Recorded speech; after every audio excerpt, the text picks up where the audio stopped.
Ya entramos ya.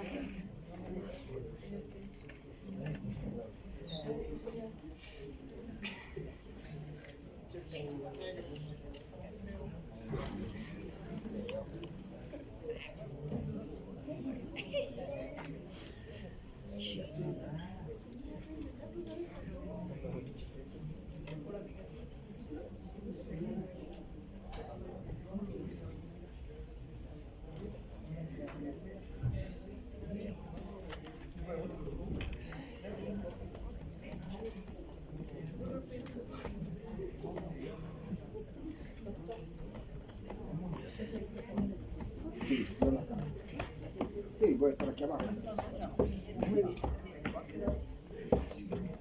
Sí, porque sí, mejor. ¿Alguno de ellos puede ayudar? No, no se preocupe, que mejor se concentren en eso.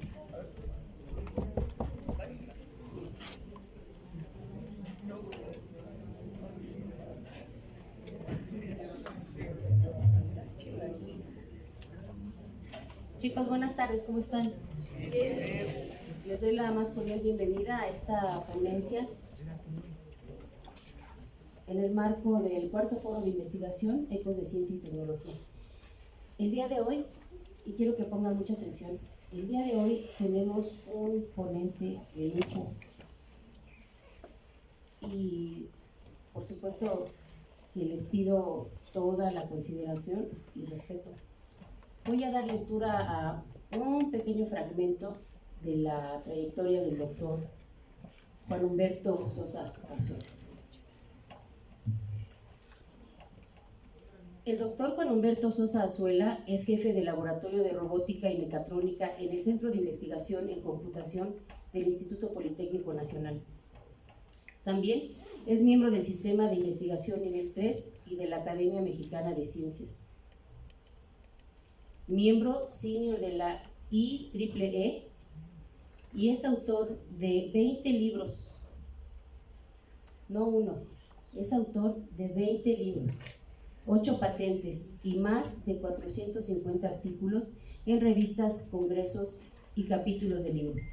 Ha recibido múltiples premios, entre los que destacan la presea Lázaro Cárdenas por el Instituto Politécnico en la categoría de profesor investigador. También el galardón honorífico Enrique Díaz de León por la Universidad de Guadalajara y la instauración de la cátedra con su nombre en la Universidad Autónoma de Ciudad Juárez. Sus áreas de investigación son la inteligencia artificial y la robótica. Es líder académico para la puesta en operación de las carreras de ingeniero. Tal vez pongan atención, ¿qué carreras ahora vienen? Es líder académico para la propuesta en operación de las carreras de ingeniero en inteligencia artificial y licenciado en ciencias de datos. Ingeniero en ciencias especiales, también la maestría en inteligencia artificial, la maestría en ciencia de datos y el doctorado en inteligencia artificial en el Instituto Politécnico Nacional, así como la carrera de ingeniero en inteligencia artificial en la Universidad del Valle de Atemajac y el Tecnológico Nacional de México. Les pido un fuerte aplauso para el doctor Juan Humberto Sosa Azuela.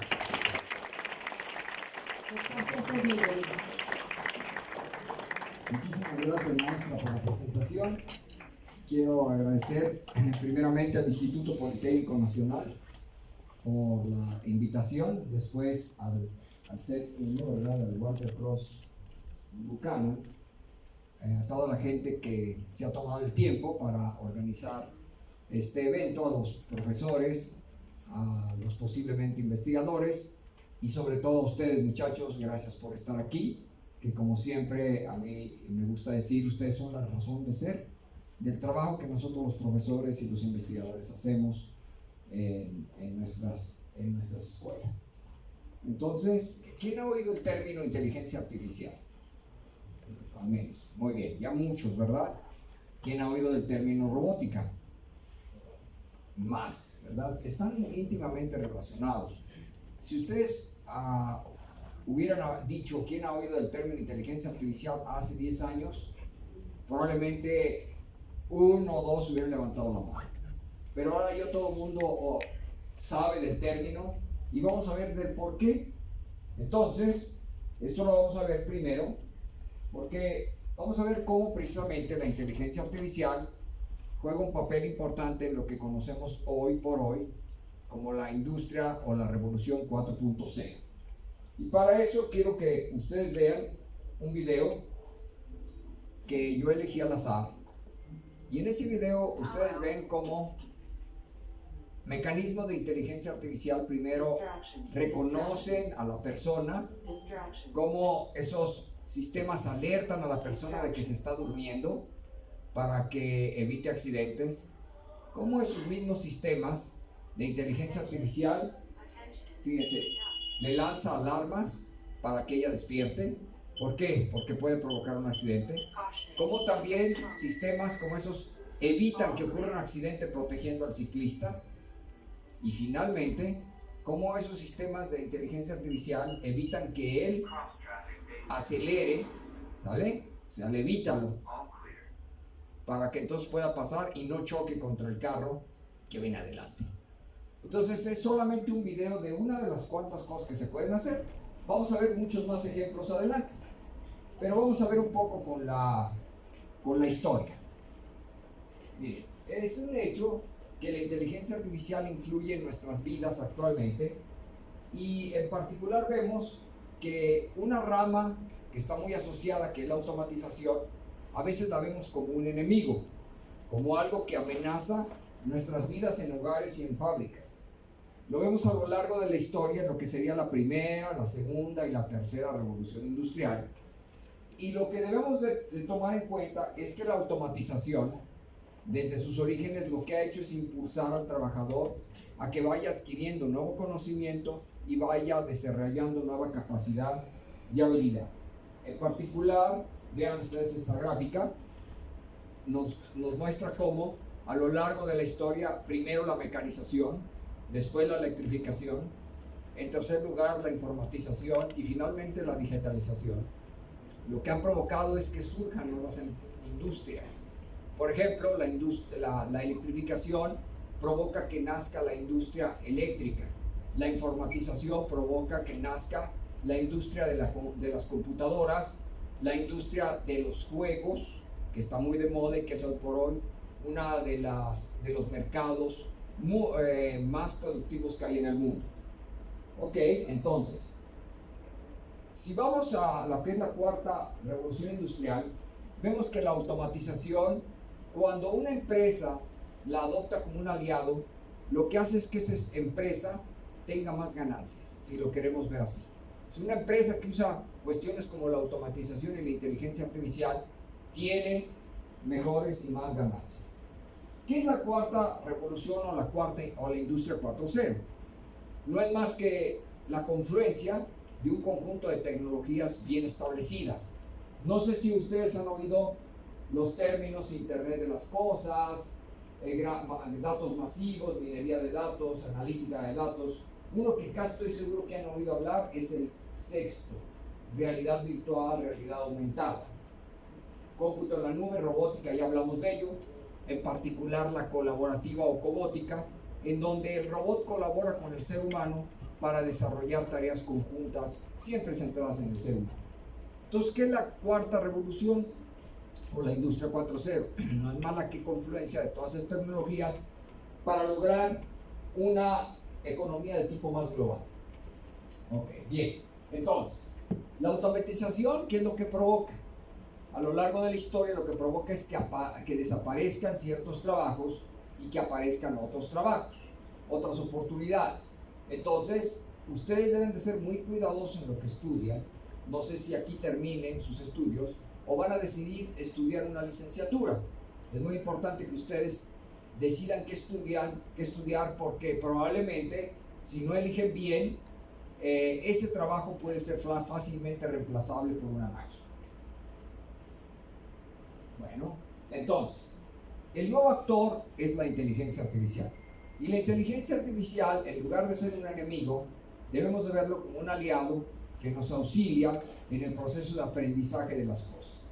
Si hablamos, por ejemplo, de educación 4.0, tenemos que hablar de inteligencia artificial, de motores de inteligencia artificial que ayudan al estudiante a asimilar sus conocimientos. No solamente se trata de una plataforma de cómputo que me permite a mí adquirir los estudios, sino que también en forma adaptada me puede ayudar a adquirir esos conocimientos. Vale, entonces, la inteligencia artificial es sin duda una de las tendencias que define lo que somos en este mundo. Y en particular vemos que en los últimos años, unos 10 a 20 años, surge un conjunto, una panoplia, un abanico de programas y sistemas y máquinas que aprenden por sí mismos y de alguna manera resuelven problemas mejor o al menos igual que los seres humanos. Por ejemplo, detectar la presencia de rostros en fotografías o incluso decir de quién se trata esa fotografía, o a lo mejor hasta de estados de ánimo. Otros que pueden, por ejemplo, conducir en ciertos intervalos de espacio y de tiempo autos. Otros que juegan bien a los juegos, por ejemplo, los primeros fueron el ajedrez, y los últimos pues se han ido especializando en Go, o por ejemplo también en otros juegos más complicados como son el shogi. AlphaZero pues es uno de esos sistemas. Otros que saben y que pueden ganarle a los profesionales del póker, otros más que pueden ganarle ya a los profesionales, por ejemplo, de StarCraft 2 y así sucesivamente. Con esta muestra nos damos cuenta que ya las máquinas hacen cosas al menos al mismo nivel que nosotros los seres humanos. Pero debemos de hacernos la siguiente pregunta: ¿dónde se origina esto? Bueno, todo depende de dónde se vea.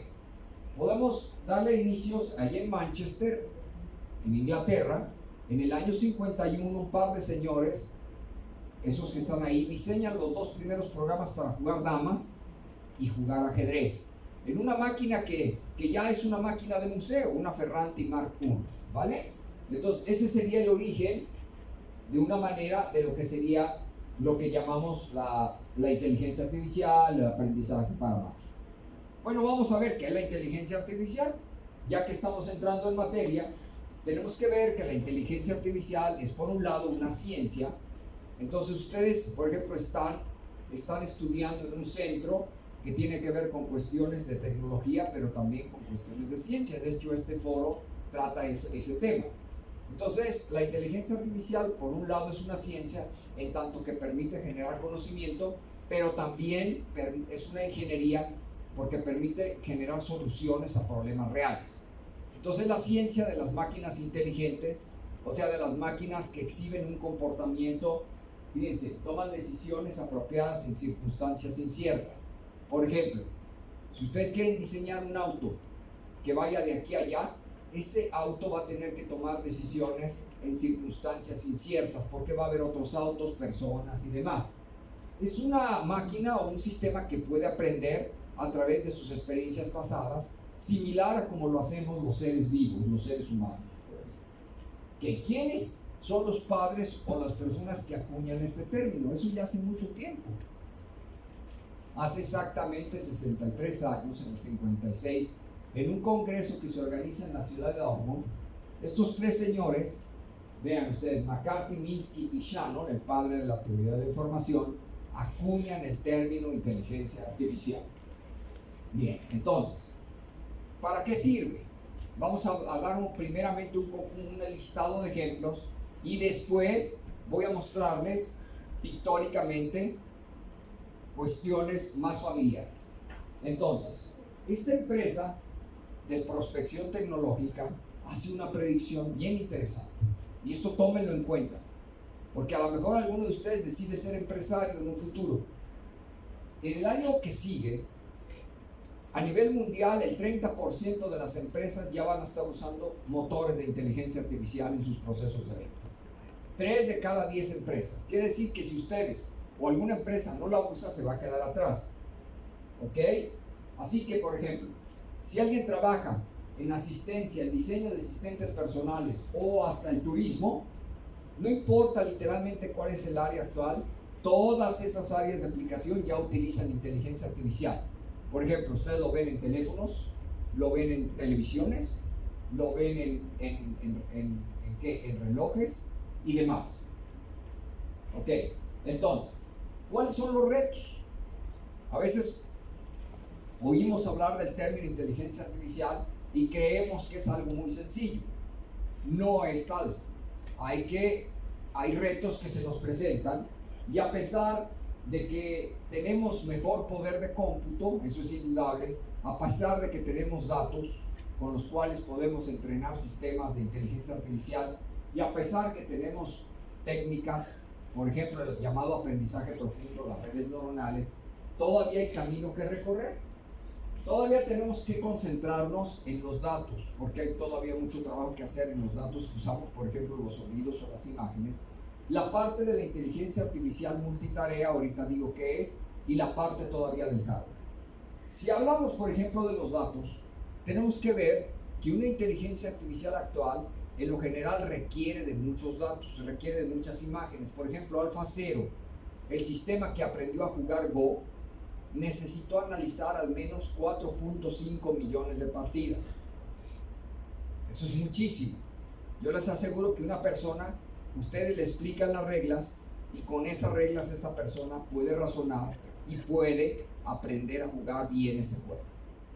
Una de las ventajas que tienen las máquinas es que hay muchos sensores por doquier. Si ustedes traen un teléfono celular, ese teléfono viene equipado con muchos sensorcitos, por ejemplo un micrófono. Y ese micrófono, si ustedes no lo deshabilitan, los está escuchando todo lo que ustedes están diciendo. Y al conforme los escucha, ese sonido se va a la nube y esas conversaciones son analizadas allá arriba y ese teléfono les puede hacer a ustedes recomendaciones. ¿Vale? Nada más para que lo vean así. Entonces actualmente hay algo así como 20 sensores por persona en el mundo. Entonces todos esos datos masivos pueden ser usados para que una inteligencia artificial aprenda a hacer algo. ¿Cómo? Ahora vean, la inteligencia artificial multitarea. Cuando ustedes tienen algo, por ejemplo, un sistema de inteligencia artificial que sabe jugar ajedrez, no sabe jugar, no sabe conducir un auto. Ustedes van a tener que tomar los otros datos y enseñarle, y va a borrar lo anterior. Si quiere volver a aprender a jugar ajedrez, tienen que volverlo a entrenar. Entonces, uno de los retos actuales de la inteligencia artificial es cómo contar con sistemas que hagan varias cosas a la vez. Y el otro problema, ¿cómo lo hacemos? Pues, por ejemplo, con redes neuronales progresivas que están en estudio. Hablando del hardware, ya incluso los teléfonos sabemos que vienen equipados con procesadores muy potentes, pero además con pequeñas tarjetas gráficas que les permiten resolver problemas más o menos complejos. Sin embargo, tienen una característica que a su vez es una desventaja. Siempre requieren de un programa que se ejecuta de forma lógica y que hace operaciones muy sencillas, sumas, restas y lo demás. Operaciones lógicas, ¿vale? Entonces, alternativas de cómputo que no requieren casi programación son, por ejemplo, el cómputo cuántico o, por ejemplo, como ven ustedes allá abajo, el cómputo neuromórfico, que se ejecuta solamente sobre hardware. Si ustedes saben lo que es hardware, y no requieren de programación, sino que ustedes meten el problema y al otro lado del circuito ustedes tienen la solución sin que haya pasado por un programa tal cual. Son algunas de las alternativas. Ok, vamos a suponer que somos empresarios. No sé si, como les digo, ustedes se van a insertar en el medio productivo y simplemente van a trabajar para alguien, o a lo mejor tienen pretensiones más ambiciosas de montar su propia empresa. Ustedes tienen que tomar en cuenta que lo más importante es la formación de la gente, o es uno de sus activos, es una de sus riquezas. Entonces, si ustedes quieren expertos en inteligencia artificial, esa persona tiene que dominar cosas como eso que está ahí.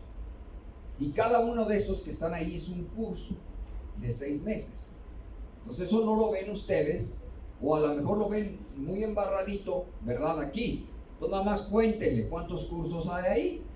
Entonces eso es lo mínimo que una persona debe de saber para poder decirse que es un experto en inteligencia artificial. Luego entonces surge una revolución de programas. Y vean cómo las instituciones ya están empezando a echar a andar sus programas de licenciatura y de posgrado. Y por eso es que el Instituto Politécnico Nacional arranca 2 carreras, como ya lo dijo la maestra, una de ingeniero en inteligencia artificial y una licenciatura en ciencia de datos, que arrancan en el campus que va a estar ahí en Coahuila primero y después en Lescom. Estas pueden ser para ustedes en un futuro 2 muy buenas opciones, y lo vamos a decir por qué más adelante. Pero no nos quedamos ahí. Vean cómo otras instituciones como la UNIVA, el Tecnológico Nacional de México, la UAP, pretenden también arrancar sus programas de licenciatura y de posgrado. Entonces, eso se constituye como un abanico de posibilidades, de oportunidades para ustedes, para su desarrollo profesional. Ok, pasemos a otro punto importante. Acuérdense que en el proceso de formación, ustedes están adquiriendo conocimiento y están desarrollando habilidades. Por ejemplo, ¿quiénes de ustedes están aprendiendo o ya saben programar en al menos un lenguaje? Muy bien, ya lo saben, ¿ok? Eso a ustedes les está confiriendo habilidades, conocimientos que de alguna manera les da poder, ¿de acuerdo? Les da poder, pero también les confiere un compromiso. Y ese compromiso es un compromiso ético. Cuando ustedes terminen sus estudios, se les va a hacer un juramento en el cual ustedes van a jurar poner sus conocimientos y sus habilidades al servicio de la sociedad, ¿sale? Y no en su perjuicio. Por eso es que número 1, si tú te consideras o si tú ya eres experto en inteligencia artificial, tienes que diseñar máquinas o sistemas que beneficien al ser humano. Número 2, entonces no deberías de diseñar máquinas como esas, aunque se puede, drones o lo que sea, que vengan equipados con cámaras y con explosivos para hacerle tronar la cabeza a una persona, ¿vale? Que es fácil hacerlo, créanme lo que es muy sencillo. Entonces, ¿dónde reside la responsabilidad? En la ética de las personas, en la moral de las personas. Por eso es que gente como Joshua Bengio nos advierte de los riesgos. Ok, por ejemplo, miren, ya empieza a haber manifestaciones de gente que se rebelan contra la construcción de máquinas de destrucción, como por ejemplo robots o máquinas de destrucción masiva. Es algo que ustedes van a ver ya por doquier en el mundo. También no deberíamos usar la inteligencia artificial, por ejemplo, para manipular a la gente para las cuestiones de elecciones, cosa que se puede hacer. Hay países, por ejemplo, en Brasil, así se hizo, en Estados Unidos se hizo, y los presidentes que están ahí ciertamente salieron por esa manipulación elegidos. ¿Ok? Otro, no deberíamos usar la inteligencia artificial, por ejemplo, para cuestiones como la contratación de personas. Siempre debe de ser una persona la que al final decida sobre la base de su sentido común y de su intuición a quién contrata y quién no. ¿Por qué? Porque una máquina puede estar sesgada, ese es el problema, y además no tiene moral, no tiene conciencia. ¿Ok? Debemos de entender cuáles son los riesgos entonces de la inteligencia artificial local y global, y debemos de conformar grupos de ética. Eso quiere decir que las empresas, los gobiernos y las instituciones establecen manifiestos o posturas delante de un fenómeno social, económico y político que es la inteligencia artificial. Y vemos que empresas como esta, me adelanté, debemos de reglamentar el uso de esas tecnologías, por ejemplo, del reconocimiento facial, para no invadir la privacidad de las personas. Decíamos entonces que se deben de establecer grupos de ética. Y esta empresa, por ejemplo, en el año 2018 establece su grupo de ética, pero por cuestiones económicas lo disuelve al año siguiente. Entonces se los dejo para que ustedes vean cómo la persona, guiada por sus intereses, por sus ambiciones, puede actuar de manera no ética. Entonces nadie les puede obligar a ustedes a actuar de manera ética o no ética. Siempre reside en su corazón, en su mente, el usar el conocimiento que ustedes adquieren para el bien de las personas. Y ustedes están ahí. Ustedes no son personas analfabetas, ustedes son personas que se están formando de una manera muy particular. Fíjense, en la vida ustedes son como, si que lo queremos ver así, como machetes, como cuchillos, que por un lado están adquiriendo temple a través del fuego y del agua combinados, que les dan temple para durar, pero por otro lado están adquiriendo filo. Eso se los dan los conocimientos especializados. ¿Para qué? Para que cuando estén en un mercado laboral y globalizado, ustedes puedan durar y poder cortar como se debe. ¿Qué más? ¿Por qué es el tiempo de la IA? Bueno, ¿por qué es el tiempo de la IA? Porque ya tenemos mejores capacidades de cómputo, porque tenemos más y mejores datos, y porque tenemos mejores técnicas. Esa es una. ¿Por qué? Porque Gartner, la misma empresa que yo les dije, identifica que ya las empresas al menos quieren utilizar la inteligencia artificial. ¿Sale? Y ustedes ven que incluso, por ejemplo, las empresas que venden televisiones, cuando ustedes ven una televisión y esta dice televisión con inteligencia artificial y televisión sin inteligencia artificial, la gente va a comprar esta, o auto, o teléfono, lo que sea. ¿Vale? ¿Por qué? Porque se usan muchas cosas. Miren, aquí les voy a mostrar muchas imágenes. Robots como ese, que simplemente usted le pone las mercancías y las lleva al lugar de destino. O este, que usa Prime de Amazon para llevar productos. Esto que sirve para llevar el helado, ¿verdad? O la cena. O este otro que ya se usa para llevar pizzas. ¿Sí? Qué interesante. Se trata ya de robots reales con una aplicación real. O estos otros que usa FedEx también para llevar productos en ciertas ciudades. Entonces usted es un tipo de dron con varias hélices que ya puede llevar un paquete con seguridad a su destino. Estos otros, miren qué simpático robotito, es como una maleta con ruedas, pero que como un perro, ¿verdad? Me va siguiendo y lleva mis cosas, ya no tengo que andarla jalando a la maleta, ¿verdad? Entonces eso está muy bien. Miren, los que ayudan en la casa, es un proyecto de Toyota. Los que auxilian a la gente a caminar, como estas prótesis inteligentes, o como esta otra para personas con amputaciones, ya no son cuestión de la ciencia ficción. O este proyecto de Intel, que pretende que a personas que tienen, por ejemplo, una lesión en columna vertebral, les van a permitir caminar de nuevo, bypaseándoles del cerebro directamente a los nervios de las piernas. Eso realmente es fantástico. O estos que, fíjense, que permiten ayudar a la predicción de enfermedades, al cuidado de los niños en hospitales, o miren, en el auxilio de personas con problemas de enfermedades crónico-degenerativas, predicciones, por ejemplo, de cáncer de mama o de ataques al corazón. Ok, o a través de una fotografía de un celular, decir si esa persona tiene una infección o algún tipo de problema ocular. O estos otros que pueden detectar vulnerabilidades o problemas en redes de cómputo grandes y después parcharlos. Estos que permiten, por ejemplo, que detectar noticias falsas de periódico, o estas otras que permiten generar noticias falsas. O sea, se pueden generar noticias falsas para manipular a la gente. Y la noticia que viene ni me la van a creer. Ese libro lo escribió una persona o una máquina. Una máquina. Es el primer libro que una máquina escribió después de hacer un análisis en internet.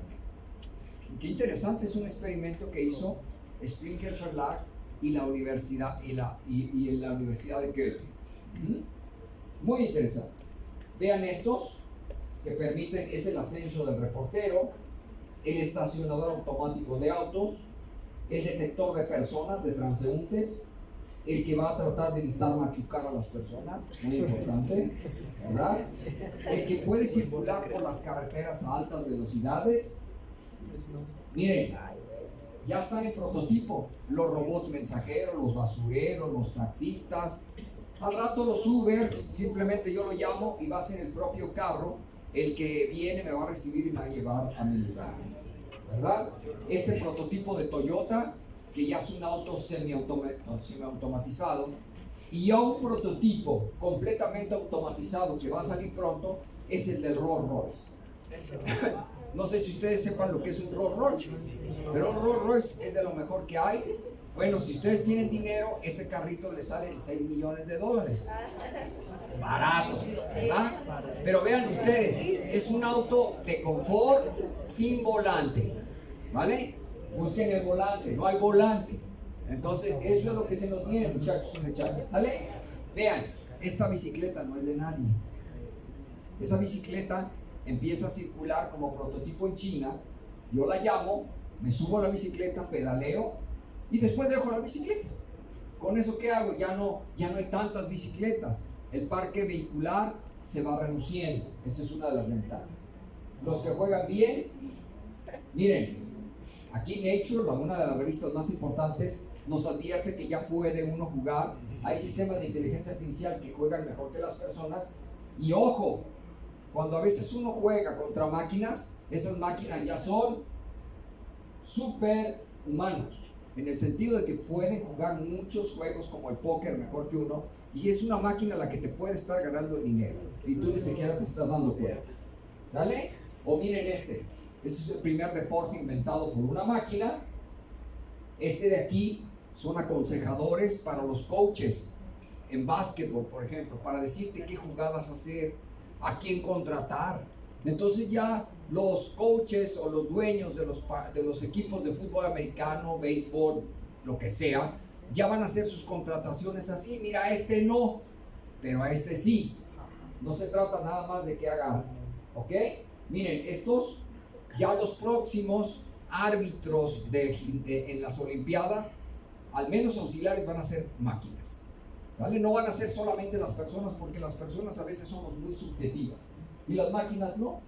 Miren este, si ustedes ven el video, esta mano aprende a jugar, a resolver y cada vez mejor, sin que ustedes le digan. Lo único que le dicen es, cada cara debe tener el mismo color, y entonces empieza a generar las reglas y a resolver el Rubik Cube. Ok, vean este por ejemplo nosotros lo hacemos allá en el SIC, ¿verdad? Los carritos los diseñamos y que tienen inteligencia artificial para poder navegar en forma autónoma y en las competencias. Los que inventan lenguajes, los que pueden aprender conceptos, los que pueden trabajar ya en los supermercados haciendo ciertas cosas, o incluso en las hamburgueserías, ¿verdad? Produciendo cada 30 segundos una hamburguesa con la misma calidad. Esa es una de las ventajas. ¡Pum! Cuéntale 30. ¡Pum! Cuéntale 30. Y otra hamburguesa. ¿Cuál quieres? ¿Ok? Vale. Los que ayudan a distribuir, por ejemplo, los productos como los refrescos, los que ayudan a hacer planeamiento de viajes, vean nada más, los que ayudan a planificar una bebida. A lo mejor alguien está triste y le dicen, tómate esta bebida. No quiero recomendarles eso, ¿no? Mejor tomes un té de tila. ¿Vale? Ok. Pero vean, los que rompen captchas, miren, los que pueden seguir a los cibercriminales y decir dónde están. Es un proyecto de MIT muy importante. Los que pueden predecir, por ejemplo, las cuestiones de erupciones volcánicas con precisión. Los que pueden hacer conservación biológica. Vean estos, los que pueden hacer desciframiento de códigos, por ejemplo, griegos, mejor que los expertos. La nueva generación de robots exploradores que nos van a ayudar a los seres humanos a conquistar, por ejemplo, el planeta rojo. ¿Qué más tenemos? La inteligencia artificial que mejora la inteligencia artificial.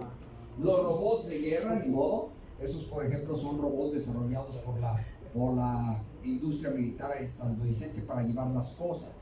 En el futuro las guerras se van a llevar entre robots, si es que los países los tienen. Y si no, pues son humanos contra robots. El país que tiene los robots pues no va a perder vidas, pero el otro sí. O Atlas, por ejemplo, que es un robot, no sé si ustedes han visto los videos de Boston Dynamics, ¿verdad? Son fantásticos lo que pueden hacer esos robotitos. Hacen gimnasia y todas esas cosas, ¿verdad? No estamos hablando ya de ciencia ficción, sino algo, es una realidad. Y cierro con esto. esta parte. ¿Por qué? Porque ¿quiénes son los padres de la inteligencia artificial moderna? Ellos.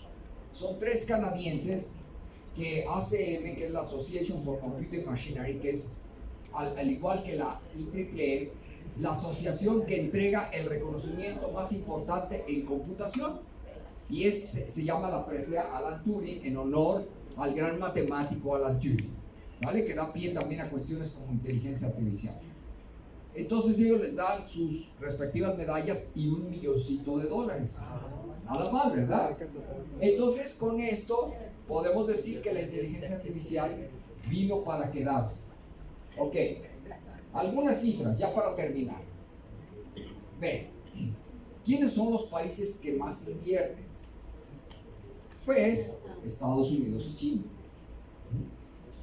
Ellos son. México está muy por debajo. De hecho, la suma de todo lo que invierten todos los países con respecto a China y Estados Unidos es menos del 1%. Nada más para eso. Por ejemplo, miren lo que va a invertir en el 2030 China. $1 trillón. ¿Cuánto es un trillón? Un trillón es muchísimo dinero, ¿verdad? Ok, vean el crecimiento de artículos científicos, es de tipo cuadrático. ¿Quién es el país que más publica? Lo vemos ahí, ¿no? Son los chinos, después los americanos. ¿Quién es el que más patenta? Hablamos de patentes. Los chinos, de nuevo, 22% de las patentes son chinas. ¿Quién es el país que lleva el liderazgo en cuanto al uso en empresas? Es Rusia, ahí sí. ¿Ok? Ahora, este es el crecimiento de las startups, de las empresas de base tecnológica. Vean cómo el crecimiento es grande. Aquí está el crecimiento en el diseño de sistemas que usan IA. Ya no es la programación clásica, ya son sistemas que aprenden por sí mismos. Vean que es de carácter exponencial. Si tú eres una empresa, ve el crecimiento de inversión y el crecimiento de ganancia. Si tú eres una empresa de base tecnológica que usa IA, aquí está lo que ocurre en América Latina, esta y esta. Ve que el crecimiento cada vez es mayor, ya no es lineal, no es constante ni tampoco lineal, sino de carácter cuadrático o exponencial. ¿Quién es el país más robotizado? Ya no son los países grandes o los países poderosos como Estados Unidos y Japón, son Corea y Singapur. Esos 2 países chiquitos son los que más robots tienen por número de trabajadores. ¿Dónde estará México? Pues no estamos tan peor. Estamos en el lugar 30. Después está Argentina en el 36 y Brasil en el 38. Ahora, ¿a qué se refiere eso? Se refiere al número de robots por empleados, pero no se trata de robots hechos en México necesariamente. La mayoría de esos robots son comprados a los coreanos o a Singapur. ¿Qué es lo que se requiere? Que se forme gente aquí, por ejemplo en este set, en donde aprendan y adquieran los conocimientos de robótica y demás, de inteligencia artificial, para generar tecnología propia que nos libere de la dependencia de otros países. Ok, una reflexión.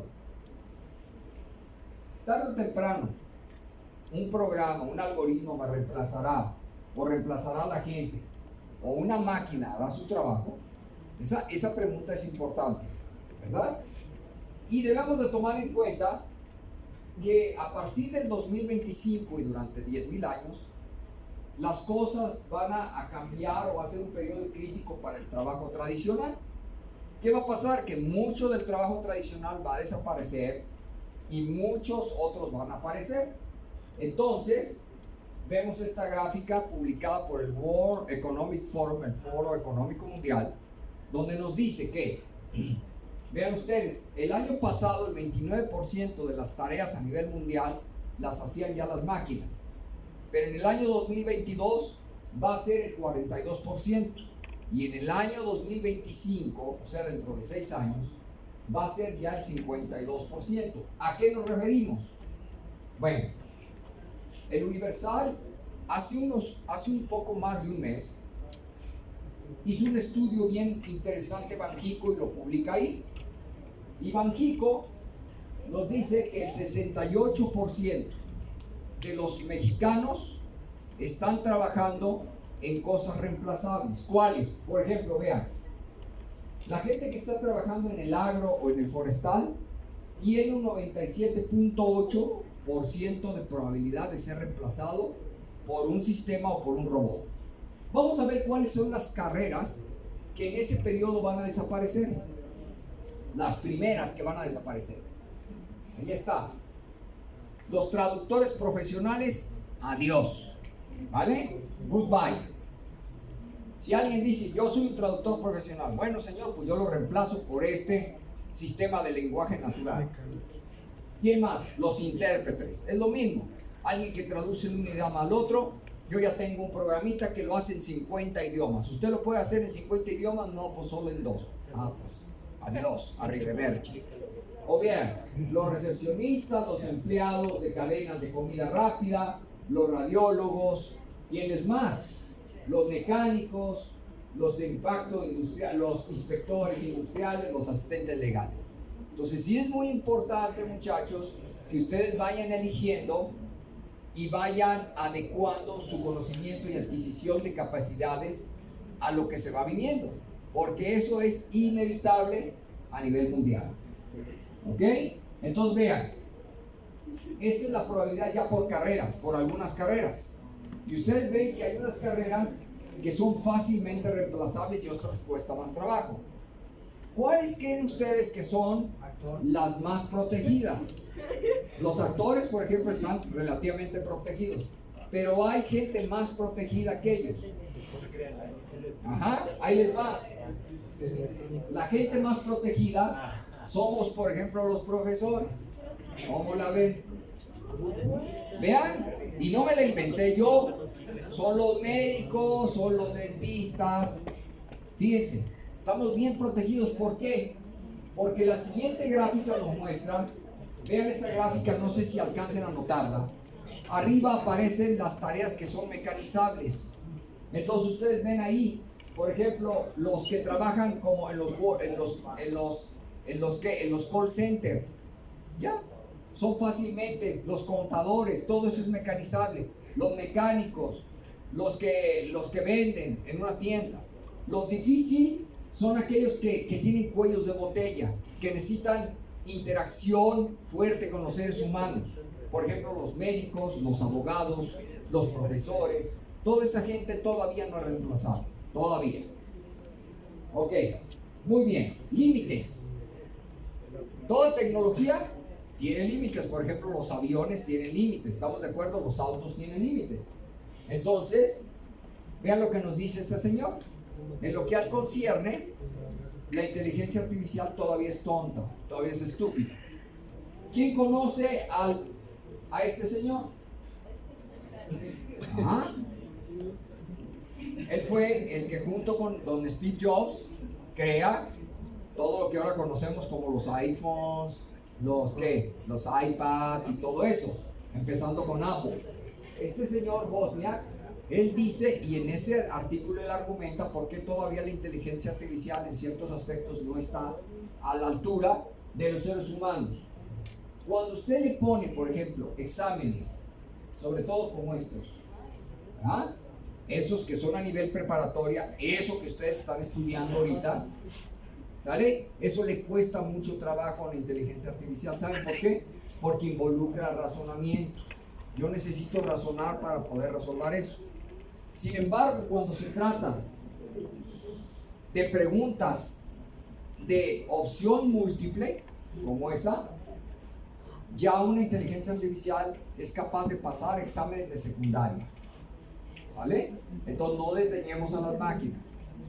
Ok, algo que es absurdo. Miren, es esto. No sé si ustedes han oído hablar de este robot, ¿verdad?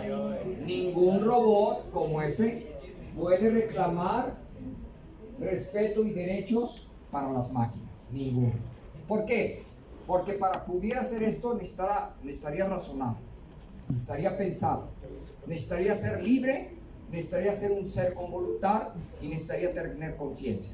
Y los únicos aquí en la Tierra que tenemos esas características somos nosotros los seres humanos.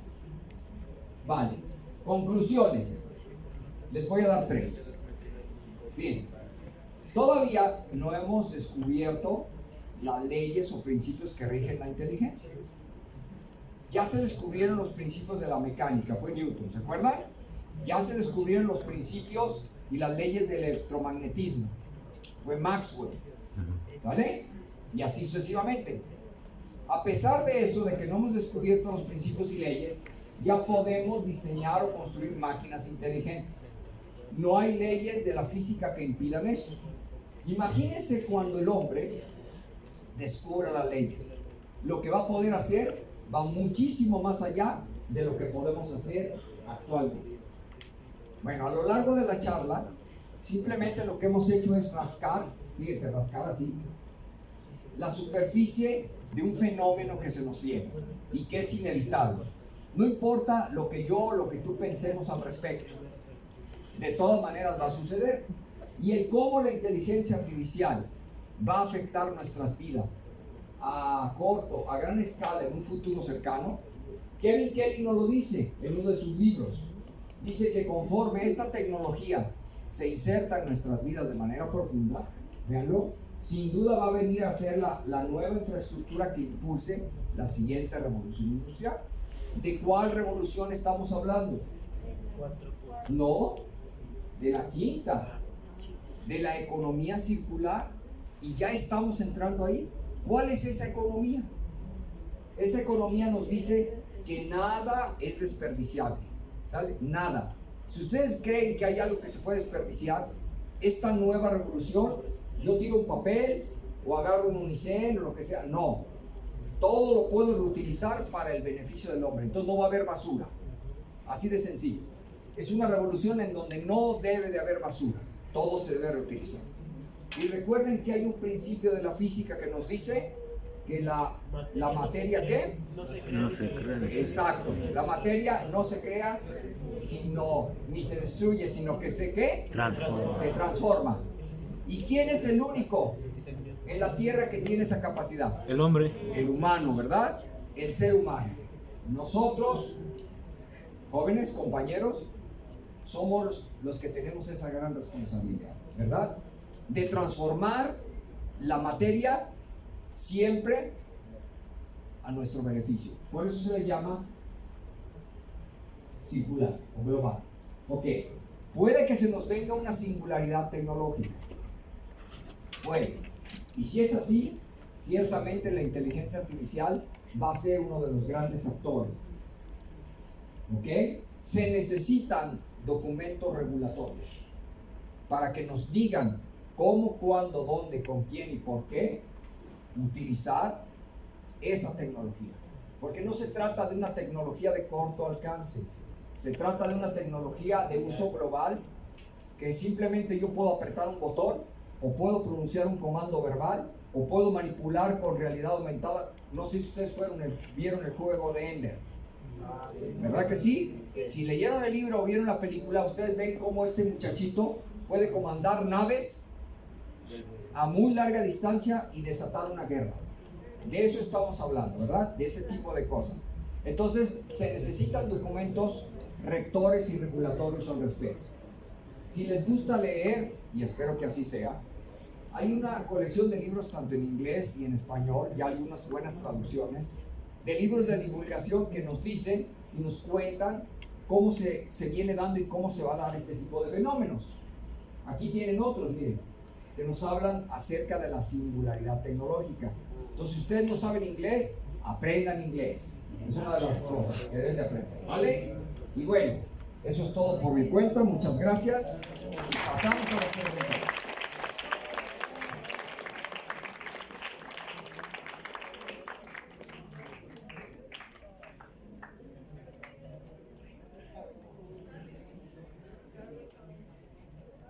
Chicos, sección de preguntas.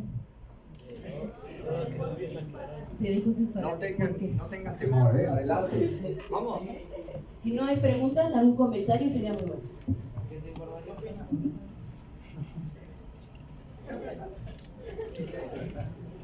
Yo opino, ¿quieres que te diga lo que yo opino? El maestro, pues ya nos dio su opinión a lo largo de 2 horas. ¿Alguien quiere participar? Allá hay, qué bueno. Un aplauso. ¿Quién es?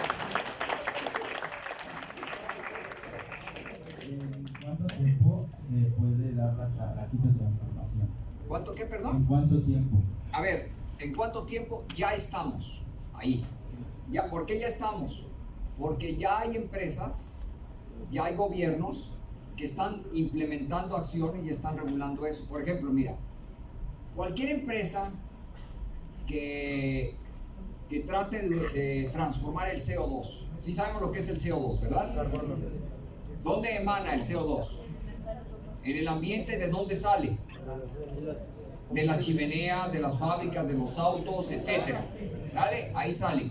Imagínense que alguien inventa un catalizador, un nuevo material que transforma el CO2 en algo útil. Por ejemplo, nosotros tenemos un proyecto de eso. ¿Cuánta emanación de CO2 al ambiente hay? Muchísima. Entonces imagínate si tú inventas un catalizador que te hace, un filtro que te hace transformación. O por ejemplo, ¿quién ha oído hablar del fenómeno del sargazo? ¿Verdad? No sé si alguien venga de por allá. Y el sargazo es un problema muy serio. Tenemos que reutilizar el sargazo, saber cómo para transformarlo en un producto útil. Ajá. Ustedes ven empresas que por ejemplo ya tratan de utilizar los plásticos o al menos de diseñar ¿qué? Materiales no contaminantes? Ya hay. Entonces, lo que pasa es que necesitamos que eso se haga para todos los materiales, de tal manera que se busque reducir a cero la basura. ¿Vale? Entonces, ya estamos ahí. ¿Cuántos años va a tomar para que eso se dé en el mundo? Si esa es tu pregunta, todavía falta. ¿Por qué? Porque en países como el nuestro se necesita crear conciencia, ¿verdad? Conciencia, por ejemplo, para separar bien los desechos sólidos, para que entonces sean de fácil transformación o de fácil uso. Gracias por tu pregunta. ¿Alguien más? A ver, acá el joven. Muchísimas gracias.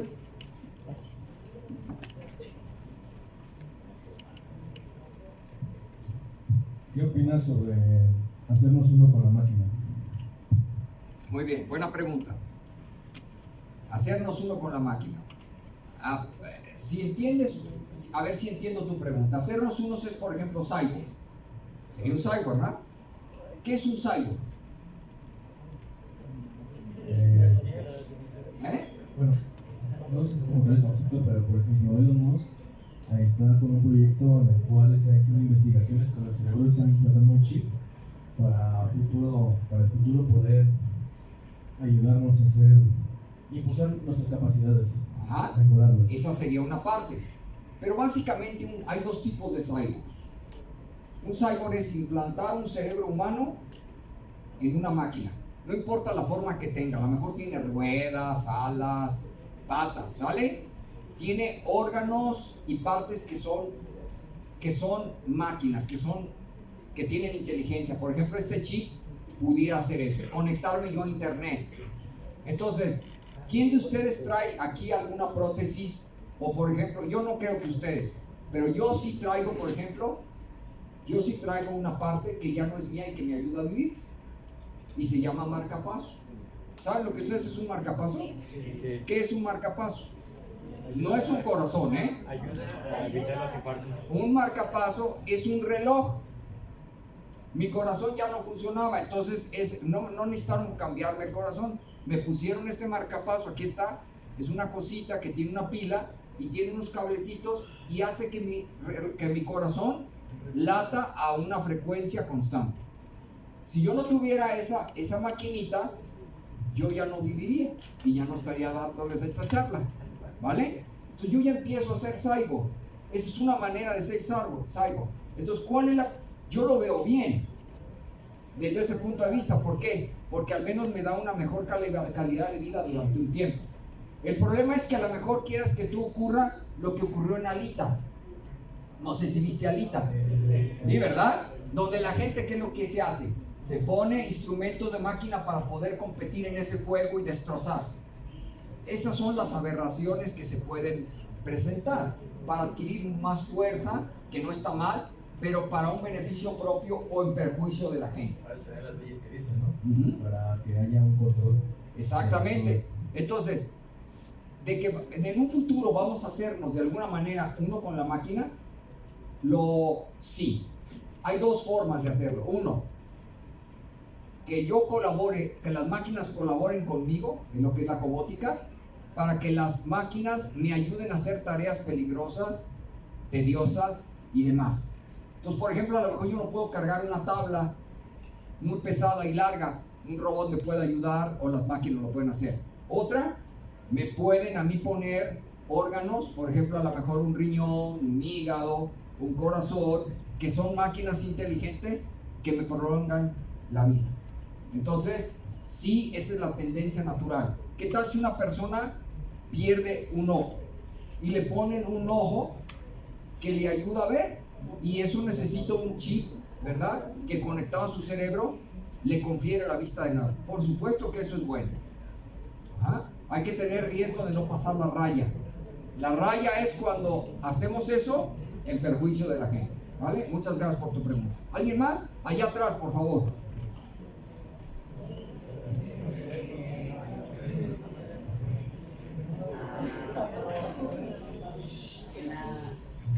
Fuerte, por favor. En la siguiente revolución industrial, ¿qué pasaría con las personas que ya se cambiarían por máquinas? A ver, es que no, Por ejemplo, las personas que antes tenían trabajo ya no van a tener. ¿Qué pasaría con eso? a ver, es posible que esas personas ya les vayan a decir, ya no vas a tener este trabajo. ¿Dónde está la responsabilidad social? La responsabilidad social está en dos lados al menos. Uno, que tu empleador, por ejemplo, vamos a suponer que el dueño de las cadenas que hacen hamburguesas, ¿vale? Él les dice a todos sus empleados, ¿saben qué? A partir de 2 años, ya los que van a hacer las hamburguesas van a ser robots, tú ya no las vas a hacer, pero te ofrezco este trabajo o capacítate en esto para que tú ahora seas el que vigile a los robots, el que diseñe sus sistemas, ¿vale? Entonces es una doble responsabilidad social, una de yo actualizarme, siempre estar listo. Recuerda que somos seres inteligentes, de que somos seres creativos e imaginativos y lo podemos hacer. Entonces no podemos decir que las máquinas nos van a reemplazar de facto, no. Lo que sí puede ocurrir es que alguien de una empresa diga, ya voy a reemplazar esta línea de producción por máquinas. Entonces no le echemos la culpa a las máquinas, ¿sí? Sino simplemente estemos listos para una revolución que se está viniendo. Entonces eso sí va a ocurrir. ¿Qué va a pasar con esa gente? Pues yo creo que no va a pasar nada, porque es lo mismo que ha pasado a lo largo de las 3 revoluciones que hemos visto. Durante la mecanización, cuando entró el vapor, ¿verdad? La gente también dijo, ay, es que las máquinas me van a reemplazar. Pues sí, durante un tiempo hubo un movimiento, ¿no? Pero la gente se adaptó a los nuevos conocimientos y la gente vio la manera de aprender otras cosas, de adquirir otras y desarrollar otras habilidades. Entonces yo en lo personal pienso que no va a pasar a mayores. Y hay 2 tipos de inteligencias que son las mejores: la que colabora conmigo, el cobot, y la aumentada. ¿Cuál es la inteligencia artificial aumentada? Es aquella que colabora contigo para hacer algo mejor. Por ejemplo, no sé si ustedes oyeron de lo que pasó con Garry Kasparov cuando él perdió con Deep Blue al ajedrez, el campeón mundial. Él se hizo una pregunta bien interesante: ¿por qué perdí? Y entonces él dijo, yo perdí porque la máquina cometió 2 errores menos que yo. Esa fue la diferencia. La diferencia fueron los errores que él cometió. Y entonces él lo que hizo es aumentar a su conocimiento. ¿Aumentar a su conocimiento qué? Listo, ya está jalando. Aumentar a su conocimiento el que la máquina resolviera los problemas de búsqueda bruta, de fuerza bruta. Y él resolvía las cuestiones que tenían que ver con el sentido común. A ver, ahora sí parece que se está fallando un poco. ¿Sí? Entonces, fíjense, La mejor inteligencia artificial es la que colabora con el hombre. Esa es para mí, y no la que lo reemplaza. Gracias por tu pregunta. ¿Alguien más? ¿Alguien más a la una? Empleos, ¿no? ¿Usted? ¿Alguien más a las dos? Es su oportunidad. Pregunten. ¿Vieron los porcentajes de empleos y esas cosas? Adelante, fuerte, hijo. ¿Usted cree que en algún momento la máquina llega a superar al hombre o el resto? A ver, de que llegue a superarlo, sí. Definitivamente. Ya se demuestra que en ciertas tareas una máquina puede hacer mejores cosas que uno. Por ejemplo, ya pueden ganarle a los campeones mundiales. Dominarlo es otro asunto. Todo depende de lo que digas, de lo que definas tú por dominar. Para que una máquina pueda dominar al hombre, esta máquina debe de ser un ser libre, debe de ser un ser pensante y debe de ser un ser consciente. Y eso todavía estamos muy lejos para que se dé, pero mucho, muy lejos. Eso puede ocurrir dentro de unos 1000 años, a lo mejor. No, ni siquiera los grandes científicos que trabajan en esto se atreven a asegurar cuándo puede ocurrir esto. Eventualmente puede ocurrir, no nos podemos cerrar a esto, ¿sale? ¿Por qué? Porque cada vez diseñamos mejores máquinas, y cuando las máquinas sean capaces de diseñarse ellas mismas, de programarse ellas mismas, entonces eventualmente sí se puede venir esta singularidad de corte tecnológico. Entre tanto, ni tú ni yo nos preocupemos. Vas a ver, mejor dejemos que las máquinas hagan lo que pueden y saben hacer ellas, y preocupémonos por otras cosas más interesantes. Les pido un fuerte aplauso para el doctor Roberto Sosa Azul.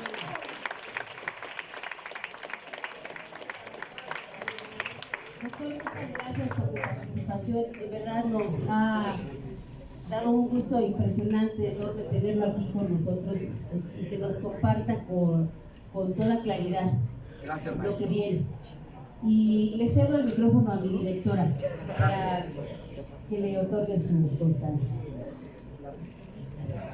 Muy buenas tardes, jóvenes. Pues esperemos, como ven, ya estamos inmersos, ya no en la cuarta, sino en la quinta revolución. Y bueno, nos hace falta todavía bastante para poder estar aptos a este cambio que tenemos. Sin embargo, creo que a través del conocimiento que les dan varios de sus profesores, pues a eso los están encaminando. Y finalmente ustedes van a ser los proveedores de toda esta situación, de todo este cambio que tenemos. ¿Para qué? Para cumplir con todo lo que nos pide ahora o nos demanda ya esta sociedad. De tal forma que, bueno, yo espero que con esta conferencia haya quedado más claro en dónde estamos parados y hacia dónde vamos, ¿no? Y que cada uno, bien lo dijo nuestro ponente, pues somos los primeros que debemos estar más que nada convencidos de este cambio y no esperar a que nos lo den, sino nosotros irlo buscando. De tal forma que, bueno, esta fue la finalidad de todo este evento que se ha hecho, y que si varios de ustedes han estado, estamos hablando sobre esto, sobre este cambio, sobre esta educación 4.0, sobre esta transformación. Pues bien, doctor, le damos de verdad el agradecimiento sincero de haber estado aquí en nuestro set número 1, Gracias. y bueno, me permito entregarle constancia por su participación en este cuarto foro de investigación de ecos de ciencia y tecnología, con la ponencia del papel de la educación 4.0 en la industria 4.0. Al doctor Juan Humberto Sosa Azul.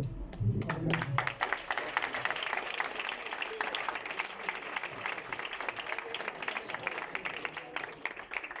Maestra. Así, ahora sí. ¿Listo?